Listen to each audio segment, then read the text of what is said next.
The biggest shift here is that optimization for LLMs is no longer just about the policy, it's about the machinery around it.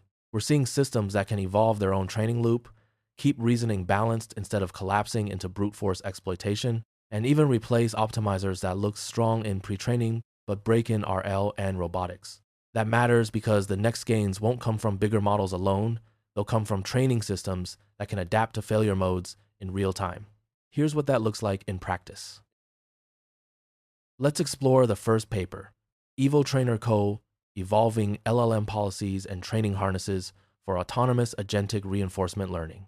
EvoTrainer, developed by researchers at Shenzhen Institutes of Advanced Technology, Tongyi Lab, and Alibaba Group, reframes autonomous LLM reinforcement learning as co-evolution of policies and the training harness that diagnoses them. Instead of only searching over recipes, it uses version-controlled exploration, harness reflection, persistent case memory, and a reusable skill library to revise rewards, analyzers, filtering, and backtesting logic as training failures shift across domains. In experiments on Big Math Hard, Taco Verified, and Sway, Rebench, V6, the framework uses a GRPO-style core with asymmetric clip-higher bounds and a behavior-sensitive SWE reward, combining correctness, instruction following, search before edit, and edit then test signals.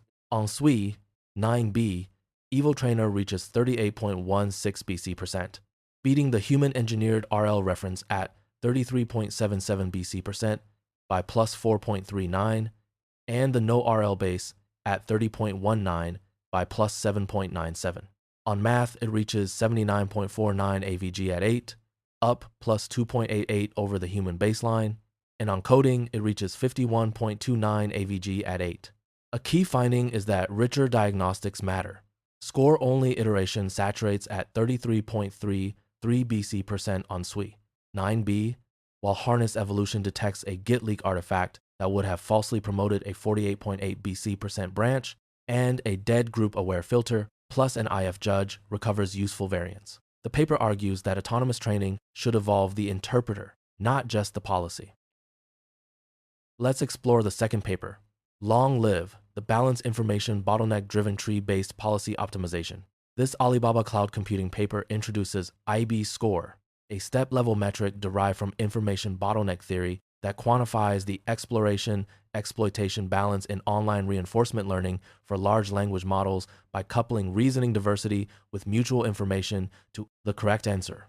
The authors show that standard GRPO training on Qwen 3 8B base quickly loses covariance between information gain and confidence, collapsing into overexploitation, while entropy regularization can instead trigger overexploration and instability.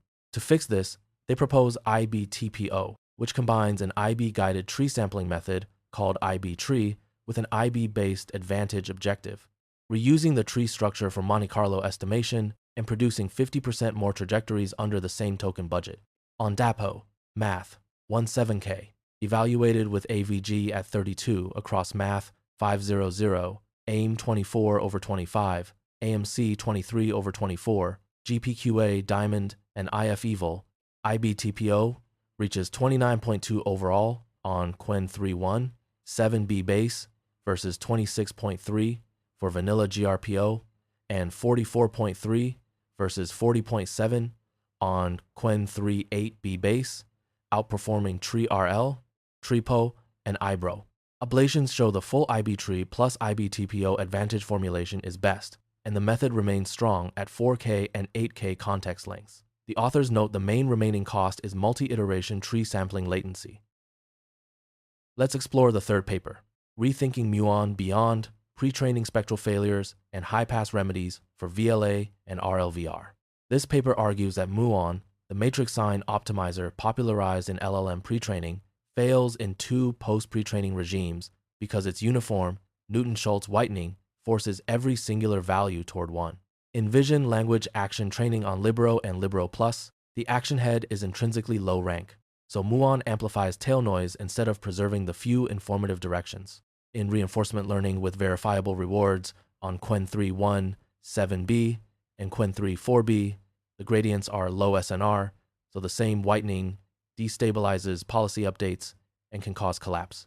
The authors propose Peon, a drop-in replacement that keeps muon's per-step cost but replaces whitening with a two-stage high-pass Newton-Schultz filter, a promotion polynomial with coefficients 1.875, negative 1.25, 0.375, followed by a suppression polynomial with coefficients 0, 2.5, negative 1.5, plus an optional per-head reshape for attention projections. On VLA adapter, Pion reaches 100% success on liberal object after 1,500 steps, versus 97% for muon and 32.2% for Atom W, and on a Franca Research 3 robot under Droid, it lifts average grasp and play success to 85.6% from 38.9% for muon and 31.1% for Atom W.